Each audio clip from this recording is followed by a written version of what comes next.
Hi. It feels so good. So good. I come from a musical theater background, and in musical theater they say that when the emotion is so high that words, just simply words are not enough, you sing, and so there's just that higher energy vibration of music. Thank you, Reverend Michael, for bringing us into that energy of joy. Thank you each for being here tonight. It is a joy to be here. It is a joy to see the beautiful faces of each one of you. I wanted to begin with a story, a little funny story, about this guy named Ralph who went walking along a beach one day, and he just happened to spot what looked like a genie bottle. So on a whim, he just bent down and he picked up the bottle. He thought, oh, he would rub it. And sure enough, a genie came floating out of the bottle, a female genie. And she said, geez, it's claustrophobic in there. Thanks for getting me out. In appreciation, I will grant you one wish. He said, wait a minute. I thought it was 3 wishes, you know, and how it works with genies? She says, no, it's just one. I said, well, what about if I make my one wish to get 3 wishes? And the genie said, sorry, honey, I'm on to that trick. It's just one wish. And while you're deciding, can I borrow some sunblock? It's really bright out here, really hot. So begrudgingly, Ralph handed her the sunblock while he thought about what wish he would want the most. Maybe a red Lamborghini, or a house in Malibu, or a new designer-labeled wardrobe, maybe a hot babe to share it all with. No, wait, he reminded himself he could only pick one wish. Now, what's with this only one wish genie? But then it hit him. He finally found the genie loophole. The genie said to him, are you ready yet, honey? And he said, yes, I'm ready. Now I know what I can ask for to get every wish that I wanted to ask for. And she said, I told you, sweetie, only one wish. And he said, well, my one wish is to be happy. Because happiness is really what I'm looking for in every wish that I can think of for myself. All those things that I wanted were because I want to be happy. So when you grant me happiness, I'll actually be getting everything I want in one wish. And the genie said, not bad, you're a smart guy. And so the genie tapped Ralph on the head with his sunblock, and he was granted his wish, happiness. Now, the best of all in this story is that happiness is really a gift that we can give ourselves anytime. And tonight my talk is discovering joy, because I believe that joy is a state of consciousness that really is our natural spiritual state, and something that we can tap into and express anytime, and we can use to create a path of good in our lives through a path of discovery. I discover joy moment to moment. Now, Ralph considered all the things that he wanted, all these possessions, and he recognized that it wasn't the possession of the things, but the experience of happiness that he would feel when he got those things. So the reason why we want to experience happiness is because it gets us in touch with our true divine self, our natural spiritual state, which is always accessible within. And when you're in alignment with that true self, you are in alignment with source energy. It just feels good, right? It's just like that song, and it just felt good. Our energy is lifted. We really felt oneness. Now, I remember in my early days in Unity, just sitting in Unity spiritual classes and listening to these messages of truth and just smiling.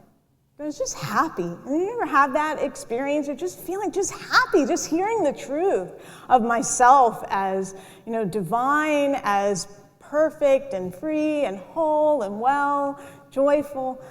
What my teacher told me was that I'm an expression of God, and that God's will for me is to be happy, joyous, and free. I learned that anything that I experience in life was not an experience of being happy, joyous, and free, was not of God. It was really my negative thinking and just my wrong way of seeing things in life, error thinking is what we call it in Unity. Unity teachings brought me really to have the greatest joy that I've experienced by really a process of releasing and letting go of that thinking that wasn't working for me anymore. The greatest joy that I've had in my life, well, my wedding day, but then the joy of, as many of you know, my 15-month-old daughter, Felicity.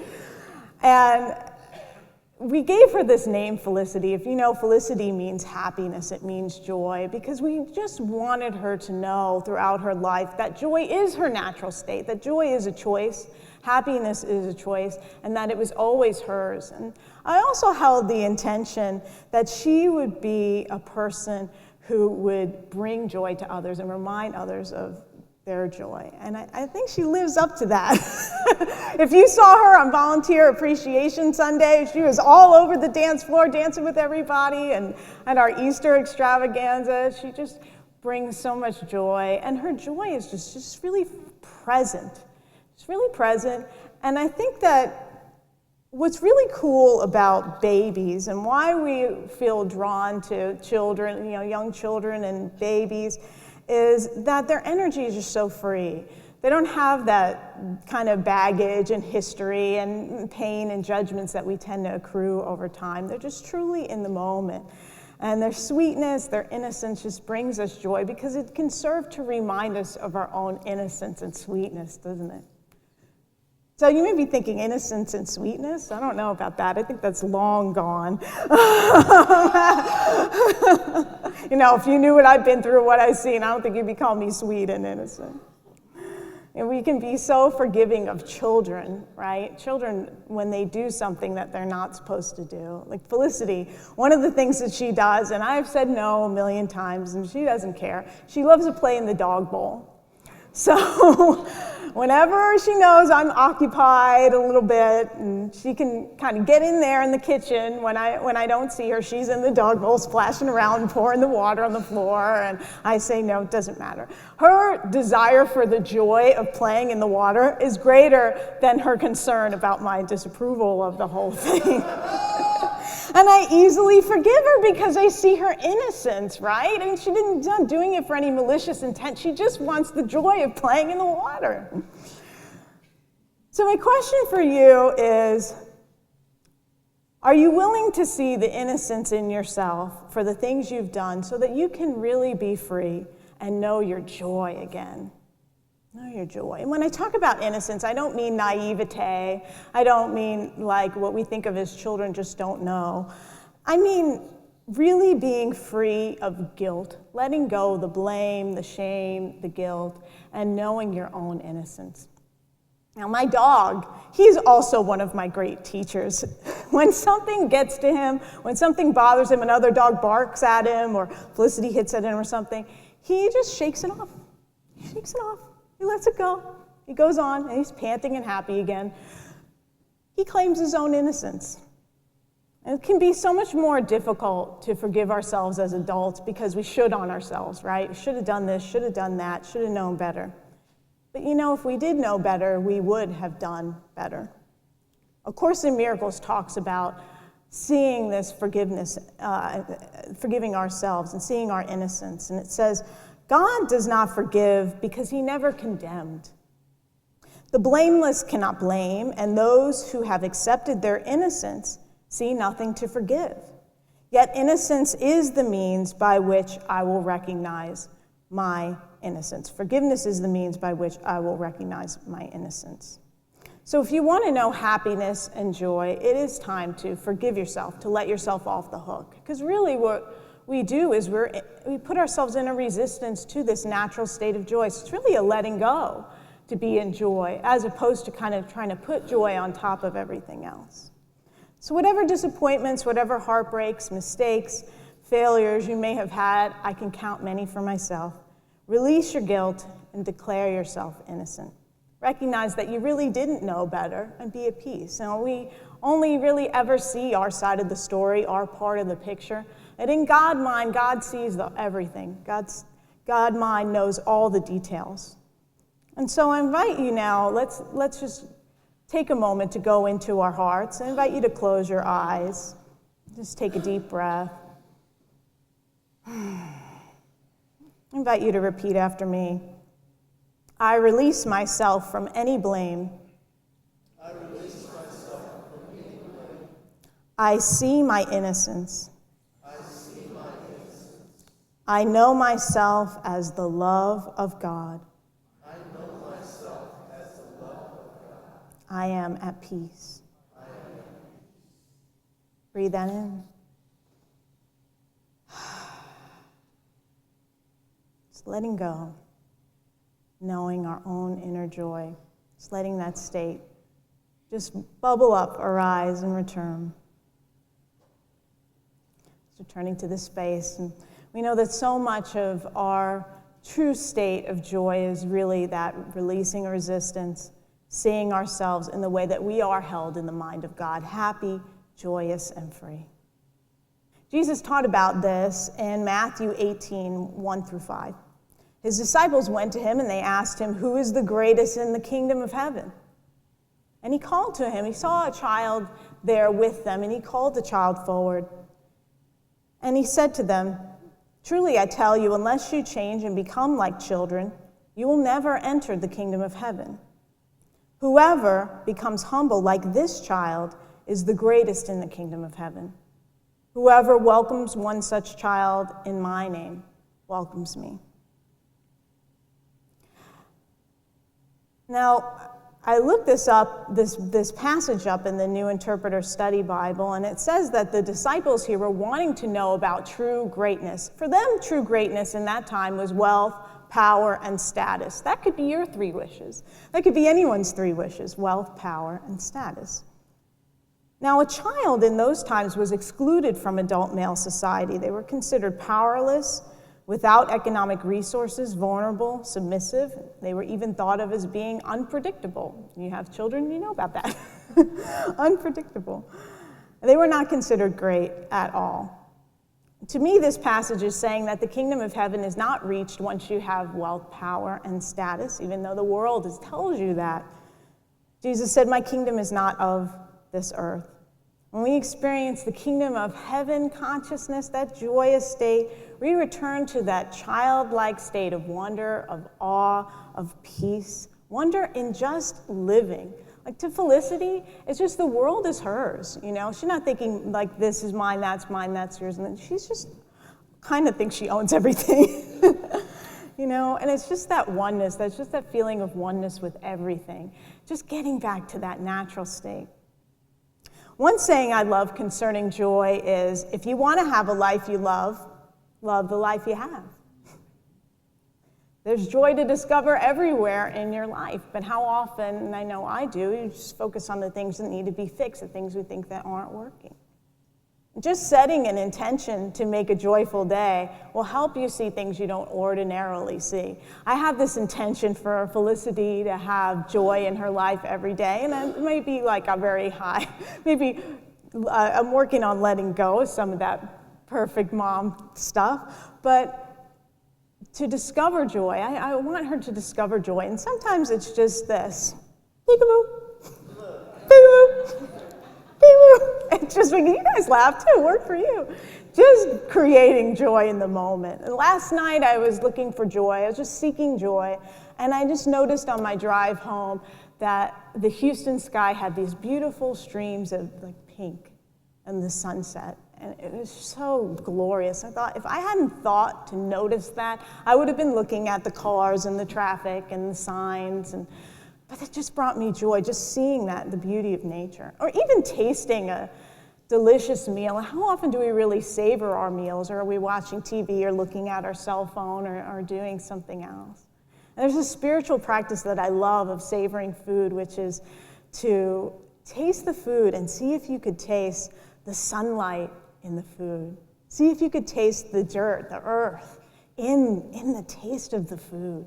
Just really getting truly in touch with that experience of savoring the food. Just really bringing you into joy. Or how about just feeling the joy of like air conditioning on a hot day?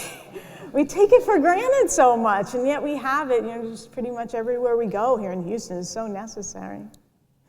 Playing joyful music in the car, we do that all the time. That's a fun thing.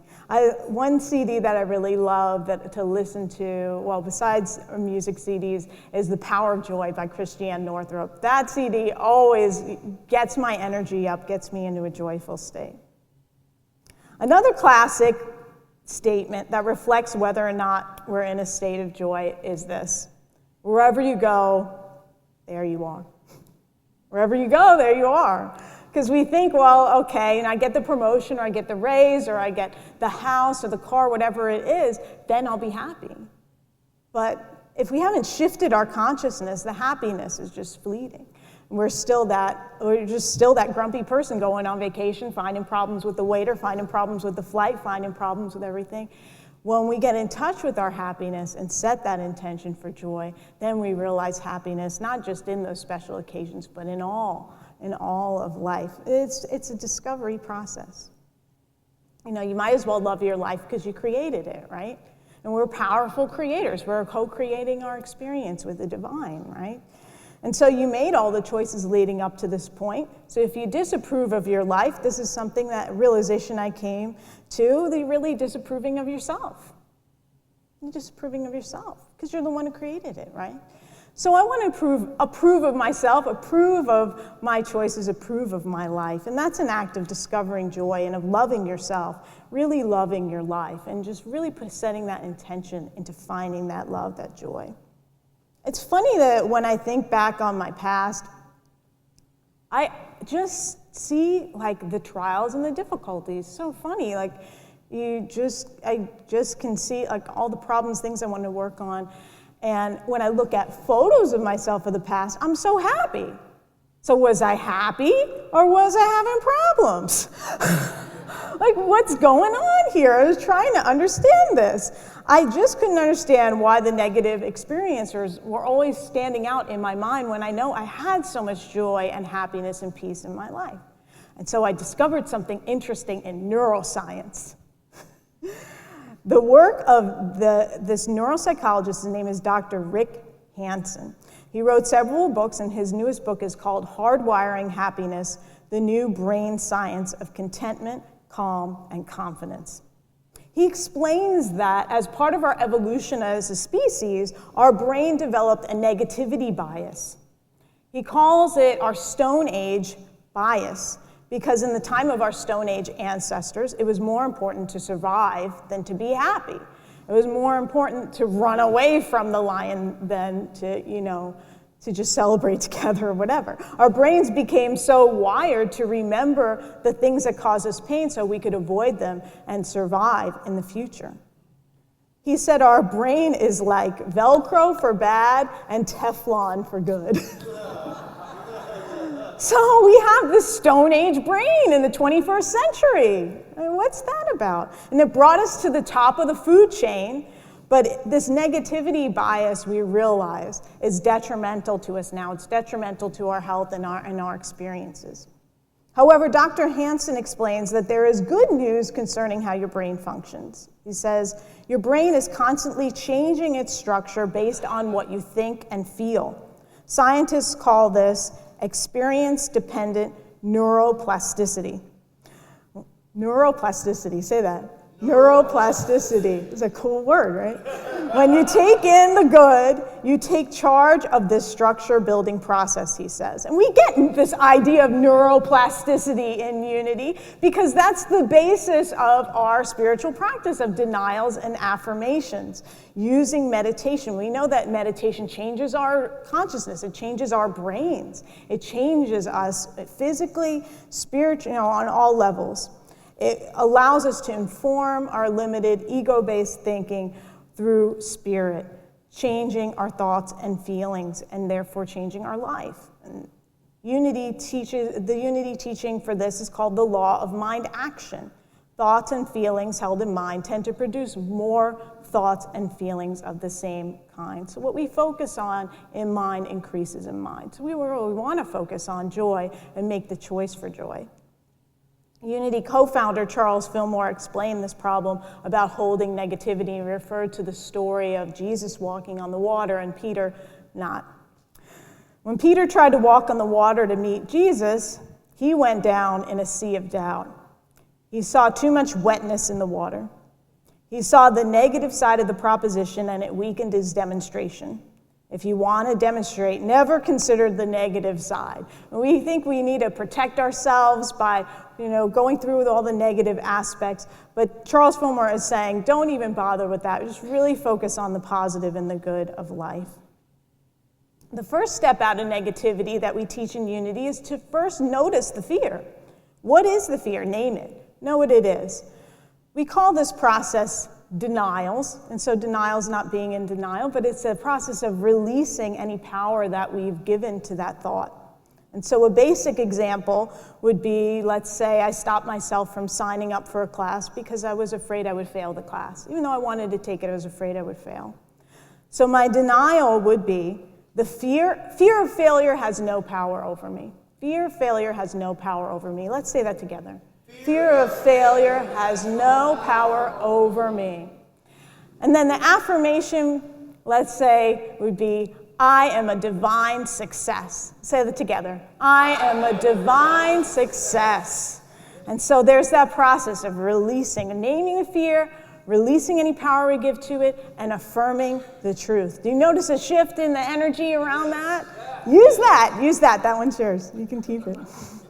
It's not enough to say an affirmation once. It just doesn't stick. You got to work with it, put it on a Post-it note, say it whenever you can. Use those denials and affirmations together until they really take hold in your consciousness and become a part of your belief system. And there's a wonderful TED Talk I discovered by another neuroscientist, and his name is Dr. Joe Dispenza. He wrote the book, Breaking the Habit of Being Yourself.